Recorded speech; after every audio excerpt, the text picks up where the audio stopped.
1981 সালের পর থেকে চ্যাম্পিয়ন্স লিগের ফাইনাল হারেনি রিয়াল মাদ্রিদ। 1983 সালের পর থেকে কোনো ইউরোপিয়ান ফাইনাল হারেনি তারা। 2024 সালে এসেও তার ব্যতিক্রম হয়নি। পারল না বরুসিয়া ডর্টমুন্ড, পারলেন না করিম আদিয়ামি, জেডন সানজো আর এদিন টারজিকরা।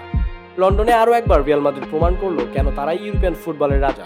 দ্বিতীয়ার্ধে দুর্দান্ত ফুটবলে ডর্টমুন্ডকে ছিটকে রেকর্ড 15তম বার চ্যাম্পিয়ন্স লিগের শিরোপা জয় করল লস ব্লাঙ্কোসরা।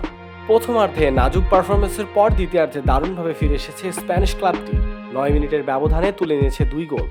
দানি কারবাহাল এবং ভিনিসিয়াস জুনিয়রের গোলে 2-0 15তম চ্যাম্পিয়ন্স লিগের শিরোপা জয় করল রিয়াল মাদ্রিদ। 3 বছরের ব্যবধানে এটি তাদের দ্বিতীয় শিরোপা। 2022 সালে প্যারিসে জয় করেছিল লিভারপুলের বিপক্ষে। মাঝে ম্যানচেস্টার সিটির কাছে শিরোপা হারলেও 2024 সালে ঠিকই পুনরায় শিরোপা ঘরে তুলেছে তারা।